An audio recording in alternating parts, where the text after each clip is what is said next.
अस्सलाम वालेकुम नाजरीन, सईद बलोच एक नई वीडियो के साथ आपकी खिदमत में हाजिर है। नाजरीन, सुप्रीम कोर्ट ऑफ पाकिस्तान से एक बड़ी अहम खबर आपके साथ शेयर करने लगे हैं। सुप्रीम कोर्ट के सीनियर जज जस्टिस एजाजुल हसन की जानिब से रजिस्ट्रार सुप्रीम कोर्ट को एक ख़त लिखा गया है और इस ख़त में जस्टिस एजाजुल हसन की जानिब से बेंच की तश्कील पर एतराज़ात उठाए गए हैं। और अगर हम आम इस्तिलाह में इसको कहें तो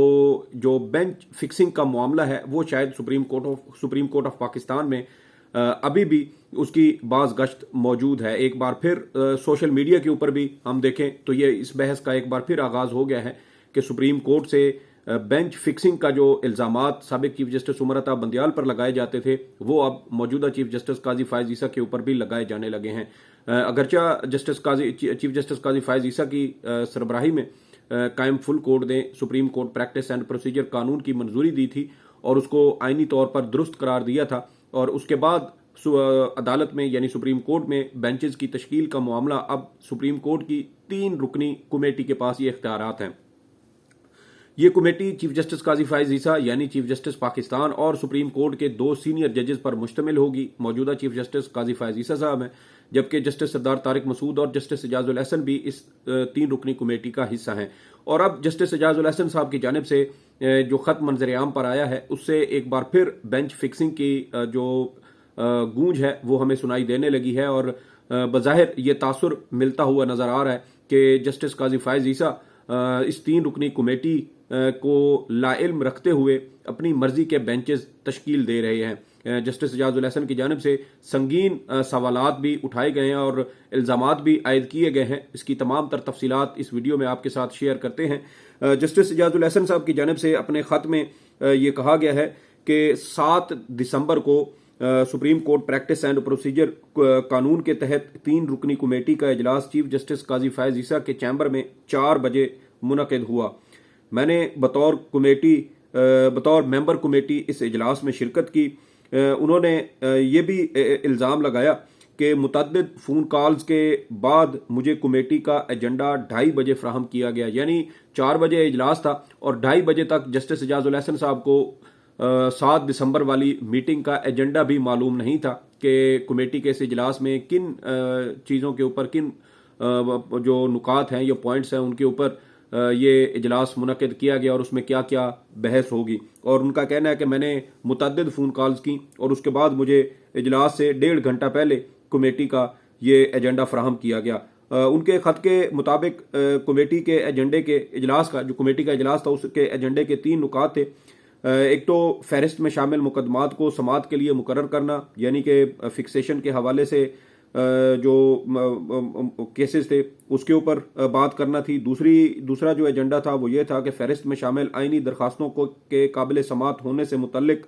कमेटी का आर्डर या उसका हुक्म जो है उसके ऊपर गुफ्तगू होना थी। इसके अलावा मुकदमात जल्द समाअत के लिए मुकर्रर करने से मुतल्लिक पॉलिसी का तयन करना, ये 3 जो एजेंडा आइटम्स हैं ये उन्होंने अपने ख़त में इनका हवाला दिया है। इसके अलावा जस्टिस एजाजुल हसन की जानिब से ये कहा गया है कि एजेंडा आइटम के तहत कमेटी में फैसला किया गया था कि फौजी अदालतों में शहरियों के ट्रायल पर 5 जजेस पर मुश्तमिल बेंच फैसला दे चुका है। इसलिए फौजी अदालतों के क़याम के हवाले से फैसले के खिलाफ जो अपीलें दायर की गई हैं सुप्रीम कोर्ट ऑफ पाकिस्तान में उसके लिए 7 रुकनी बेंच तश्कील दिया जाएगा। जस्टिस एजाजुल हसन साहब इसमें मजीद कहते हैं कि मैंने इजलास में ये वाज़े तौर पर कहा था कि पिक एंड चूज के तासुर को ज़ायल करने के लिए सुप्रीम कोर्ट के सीनियर जजेस पर मुश्तमिल बेंच तश्कील दिया जाए। चीफ जस्टिस ने भी मेरी इस बात से इत्तफाक किया। जस्टिस एजाजुल हसन मजीद कहते हैं कि चीफ जस्टिस ने कहा कि वो जजेस से इस हवाले से बात करेंगे और अगर कोई जज बेंच में बैठने के लिए तैयार नहीं होता तो फिर अगले सीनियर जज को बेंच में शमूलियत के लिए कहा जाएगा। इसके अलावा उन्होंने ख़त में कहा कि सीरियल नंबर 3 से 6 के लिए भी यही असूल तय किया गया था कि सुप्रीम कोर्ट के जजेस की सीनियरिटी की बुनियाद पर 3 रुकनी बेंच तश्कील दिया जाएगा। अब एक जो बात बार बार कही जा रही है कि जिन 6 रुकनी बेंच पर जो 6 रुकनी बेंच के जो बेंच में जो जजेस शामिल हैं, दर हकीकत ये वो तमाम जजेस हैं जो मरकजी केस सुनने वाले जजेस थे या जिनके ऊपर किसी किस्म का कोई एतराज़ नहीं था और ये वो जजेस हैं और इन्हीं पर मुश्तमिल चीफ जस्टिस ने ये बेंच तश्कील दिया है। और बज़ाहिर उस बेंच की तश्कील के हवाले से ये एक तासुर कायम करने की कोशिश की जा रही है कि चीफ जस्टिस काजी फैज ईसा ने तमाम जजेस से बात की, यानी वो खुद 2015 में इस पर राय दे चुके थे, तो इसलिए वो बेंच में शामिल नहीं हुए। जस्टिस इजाजुल हसन जो है वो भी वो उस जो फैसला था मरकजी केस का, उसका फैसला सुनाने वाले बेंच के सरबराह थे। जस्टिस मुनीब भी उस बेंच का हिस्सा थे, जस्टिस आयशा, जस्टिस मज़हर नकवी और जस्टिस जो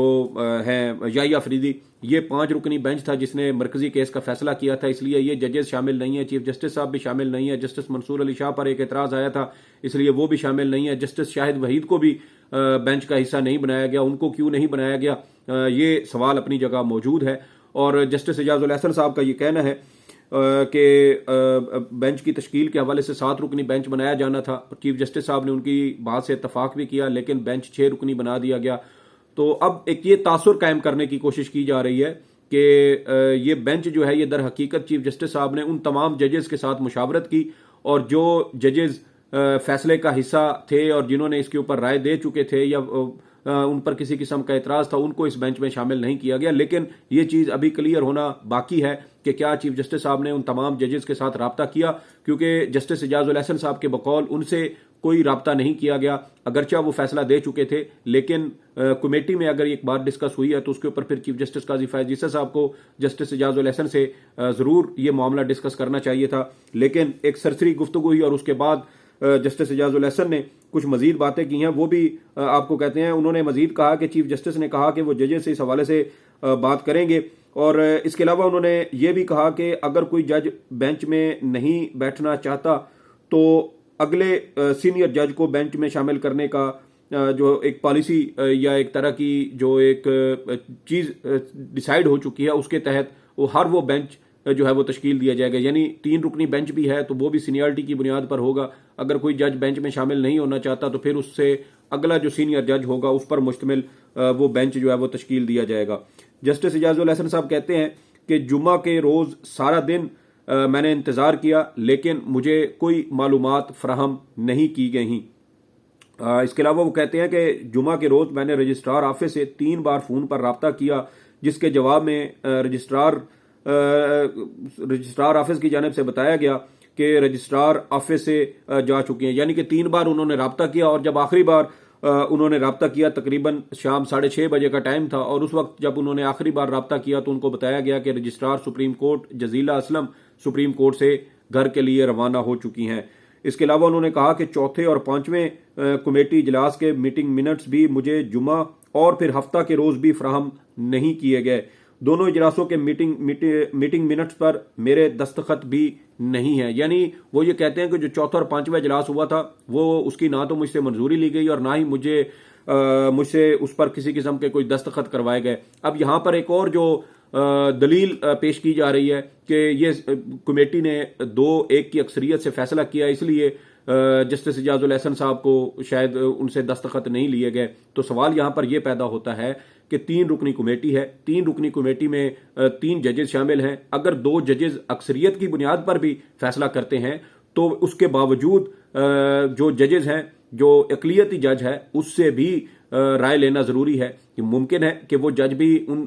जो अक्सरियती फैसला है उसके हक में वोट दे, हो सकता है उसके खिलाफ वोट दे, ये भी हो सकता है कि वो उसके मामले पर न्यूट्रल रहने को तरजीह दे। तो फिर यहाँ पर ये मामला जो है ये जस्टिस इजाजुल हसन को जानबूझकर नजरअंदाज किया गया, और बज़ाहिर उनको ऐसे जो है समझे कि अहमियत ना देने का ये मामला है कि उनको इस हवाले से अहमियत ही नहीं दी गई। या ये भी हो सकता है कि चीफ जस्टिस साहब ने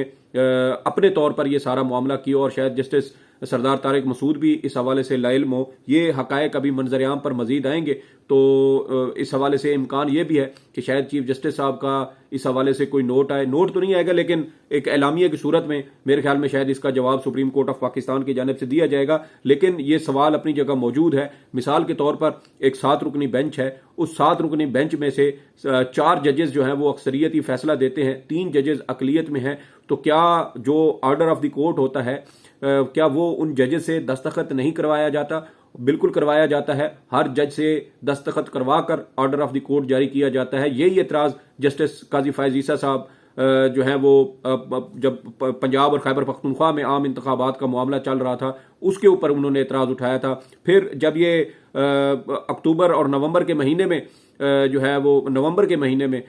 90 रोज़ में आम इंतखाबात का मामला सुप्रीम कोर्ट ऑफ पाकिस्तान में ज़ेर समाअत था और फिर सुप्रीम कोर्ट ने इलेक्शन कमीशन वफाकी हुकूमत और जो सदर पाकिस्तान है उनको ये हिदायत की और फिर 8 फरवरी की मुतफिका तारीख दी गई। उस केस की समाअत के दौरान भी चीफ जस्टिस काजी फैज़ ईसा साहब ने जो दरखास्त गुजार थे आबिद जुबैरी जो सुप्रीम कोर्ट बार के साबिक सदर भी हैं उनको ये कहा था कि जो मार्च के महीने में जो फैसला दिया गया था सुप्रीम कोर्ट की जानिब से उसका तो ऑर्डर ऑफ द कोर्ट ही नहीं है क्योंकि उसके ऊपर जजेस के दस्तखत नहीं है। तो जब वहां पर जजेस के दस्तखत इतनी अहमियत के हामिल हैं तो फिर क्या 3 रुकनी कमेटी में सिर्फ इस बुनियाद पर एक जज को नज़रअंदाज कर देना कि वो अकलियत में है और इसलिए उनसे दस्तखत लेना ज़रूरी ही नहीं है और उनको लाइल्म रखा जाए, उनको मीटिंग मिनट्स भी फराहम ना किए जाएं, उनको मीटिंग मिनट्स जो है वो पढ़ने के लिए ना दिए जाएं, उस पर उनके दस्तखत भी ना हो और फिर उसको सुप्रीम कोर्ट ऑफ पाकिस्तान की वेबसाइट के ऊपर जारी कर दिया जाए। तो ये इंतहाई तज़हीक आमेज़ ये रवैया है जो चीफ जस्टिस काजी फैज़ ईसा साहब की जानिब से जस्टिस एजाजुल एहसन साहब के साथ रवा रखा जा रहा है। इसके अलावा जो जस्टिस एजाजुल एहसन है वो मजीद कहते हैं कि दोनों इजलासों के मीटिंग मिनट्स पर मेरे दस्तखत नहीं है, मीटिंग मिनट्स मेरी मर्जी और दस्तखत के बगैर सुप्रीम कोर्ट की वेबसाइट पर अपलोड कर दिए गए। ये एक संगीन इल्ज़ाम है कि 3 रुकनी कमेटी, ये भी जैसा मैंने कहा कि हो सकता है कि जस्टिस एजाजुल एहसन साहब चीफ जस्टिस साहब के हक में राय दे देते और मुतफिका तौर पर ये सारी चीज़ें डिस्कस हो जाती, लेकिन इस हवाले से मुकम्मल तौर पर उनको लाइल्म रखा गया। इसके अलावा वो कहते हैं कि कमेटी का मेंबर होने के नाते मेरा फर्ज है कि वो हकायक मंजर-ए-आम पर लाऊं जिन पर कमेटी इजलास के दौरान बहस की गई। इसके अलावा जस्टिस एजाजुल एहसन कहते हैं कि 3 रुकनी कमेटी ने दोनों बेंचेस की मंजूरी नहीं दी, यानी ये जो मिलिट्री कोर्ट्स वाला बेंच है और जो गालबन जस्टिस मज़ाहिर नकवी वाला बेंच है इसकी मंजूरी सुप्रीम कोर्ट ऑफ पाकिस्तान की जो ये 3 रुकनी कमेटी है इसने इन खसूसी बेंचेस की मंजूरी ही नहीं दी। और अगर ये चीफ जस्टिस काजी फैज़ ईसा और जस्टिस जो सरदार तारिक मसूद हैं इन्होंने एक सर्कुलेशन के जरिए अगर इस हवाले से किसी किस्म की कोई मंजूरी दी है तो फिर जस्टिस एजाजुल एहसन को लाइल्म क्यों रखा गया, और अगर ये कमेटी की जानिब से मंजूरी दी गई है तो फिर ये सारी चीज़ें जस्टिस एजाजुल एहसन साहब के सामने भी मंजर-ए-आम पर उनके सामने लाई जानी थी कि तमाम जजेस से रब्ता किया गया है और तमाम जजेस से रब्ता करने के बाद ये जजेस जो हैं वो पीछे रह गए हैं जो इस बेंच के लिए जो है वो सूटेबल हैं और इन्हीं जजेस पर मुश्तमिल ये बेंच तश्कील दिया गया है। लेकिन जस्टिस एजाजुल एहसन साहब के खत से तो यही तासुर मिलता है कि उनको मुकम्मल तौर पर अंधेरे में रखा गया और अंधेरे में रखकर यह फैसला किया गया और अब यह कहा जा रहा है कि चीफ जस्टिस साहब की जानिब से चौंके काज लिस्ट जारी कर दी गई, इसलिए उससे यही तासुर मिलता है कि चीफ जस्टिस साहब ने तमाम जजेस के साथ उसकी मुशावरत की और उस मुशावरत की बुनियाद पर यह 6 रुकनी बेंच तश्कील दिया गया। इसके अलावा जस्टिस एजाजुल एहसन कहते हैं कि दोनों खसूसी बेंचेस मंजूरी के लिए कमेटी में पेश ही नहीं किए गए। तो अब यही सवाल है कि जब ये सारी डिस्कशन हो रही थी, अगर उस वक्त ये मामला कमेटी के सामने पेश नहीं किया गया और कमेटी का इजलास वही था जिसमें तमाम जजेस शरीक होते हैं, तो फिर इसका मतलब ये है कि यहाँ पर चीफ जस्टिस साहब की कोई बदनीयती नजर आती है कि उन्होंने कमेटी इजलास के दौरान जो चीज़ें पेश नहीं की उसको जजेस की को लाइल्म रखते हुए या उनकी पीठ पीछे वो तमाम सारे मामलात जो हैं वो उन्होंने किसी तरीके से सेटल करने की कोशिश की और उन्होंने अपनी मंजूरी दी। जस्टिस सरदार तारिक मसूद साहब से मंजूरी ली और उसके बाद जस्टिस एजाजुल एहसन को नज़रअंदाज करते हुए उन्होंने वो बेंच तश्कील दे के उसके रोस्टर जारी कर दी और काज लिस्ट भी जारी करवा दी। इसके अलावा जस्टिस एजाजुल एहसन कहते हैं कि अगर ये दोनों बेंचेस कमेटी में पेश किए जाते तो मैं इनकी मंजूरी देता या इनसे इख्तलाफ करता या अपनी राय देने से इनकार करता। तो ये बिल्कुल उन्होंने ठीक कहा कि एक चीज़ जब उनके सामने पेश ही नहीं हुई तो फिर वो इसके ऊपर कैसे जो है वो अपनी राय दे सकते थे। इसके अलावा वो कहते हैं कि मुझे आज भी इल्म नहीं है कि सुप्रीम कोर्ट के सीनियर जजेस ने बेंच में बैठने से इनकार किया जिसकी वजह से उनको बेंच में शामिल नहीं किया गया। यानी जो सीनियर जजेस हैं वो बेंच में शामिल क्यों नहीं है, इस हवाले से वो आज भी अंधेरे में है। इसके अलावा वो कहते हैं कि आर्टिकल 184(3) की दरखास्तों की समाअत करने वाला 3 रुकनी बेंच भी सीनियरिटी के असूल के तहत नहीं बनाया गया, यानी जो जस्टिस मज़ाहिर नकवी की दरखास्त है वो भी आर्टिकल 184(3) के तहत सुप्रीम कोर्ट में दायर की गई थी। तो उसके ऊपर जो बेंच तश्कील दिया गया है वो भी वो कह रहे हैं कि वो जो एक चीज़ कमेटी के इजलास में डिस्कस हुई थी उस असूल के तहत ये बेंच भी नहीं बनाया गया। जस्टिस मज़ाहिर नकवी की दरखास्त, जैसे मैंने आपको बताया कि उन्होंने भी 184(3) के तहत ही सुप्रीम कोर्ट में दायर की है। उन्होंने कहा है कि सुप्रीम कोर्ट के वक़ार, उसकी तकरीम और शफाफियत के असूल को बरकरार रखने के लिए सीनियरिटी के असूल पर इत्तफाक किया गया था। मेरे लिए तमाम जजेस इंतहाई काबिल एहतराम हैं। मैं रिकॉर्ड की दुरुस्तगी के लिए ये ख़त लिख रहा हूँ। जैसे मुझे दिखाए और दस्तखत कराए बगैर मीटिंग मिनट्स वेबसाइट पर अपलोड किए गए, मैं उम्मीद करता हूं कि मेरा खत भी सुप्रीम कोर्ट की वेबसाइट पर अपलोड किया जाएगा। ये बड़े संगीन इल्जामात जस्टिस एजाजुल एहसन साहब की जानिब से लगाए गए हैं। माजी में यही चीफ जस्टिस काजी फैज ईसा साहब साबिक चीफ जस्टिस उमर अता बंदयाल पर इल्जामात लगाते थे और फिर इन्होंने अपनी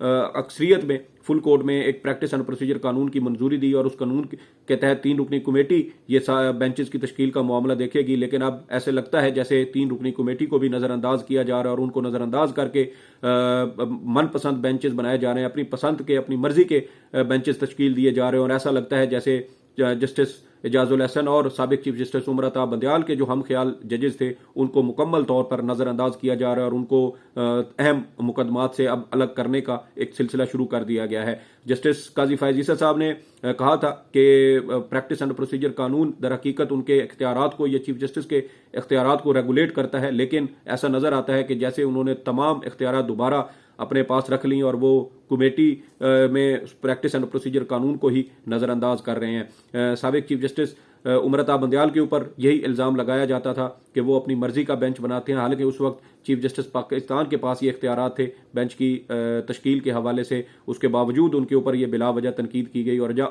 जब ये प्रैक्टिस एंड प्रोसीजर कानून बन चुका है तो उसके बावजूद अब बेंचेस का मामला कमेटी की बजाय जो है वो अपनी मर्जी के साथ उसको तय किया जा रहा है। तो जो मेरे ख्याल में गड़ा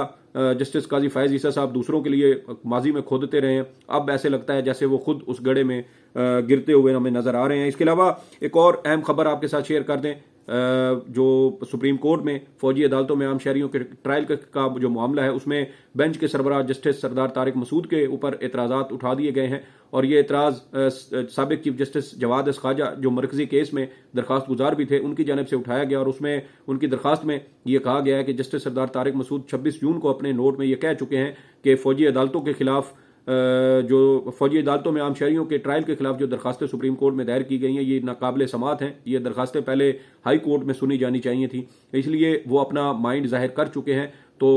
अब उन्हें जो ये अपीलें हैं फौजी अदालतों में आम शहरियों के ट्रायल के खिलाफ जो फैसला दिया गया उस फैसले के खिलाफ जो अपीलें सुप्रीम कोर्ट में दायर की गई, अब वो इन अपीलों को ना सुने। ये अहम खबर एक सुप्रीम कोर्ट ऑफ पाकिस्तान की जानिब से सामने आई है। ये आज की कुछ तफसीलात थी जो आपके साथ शेयर करना थी। इस वीडियो के हवाले से आपकी कुछ आ रहा हो तो फीडबैक जरूर दीजिएगा। सईद बलोच को इजाजत दे। अल्लाह हाफिज।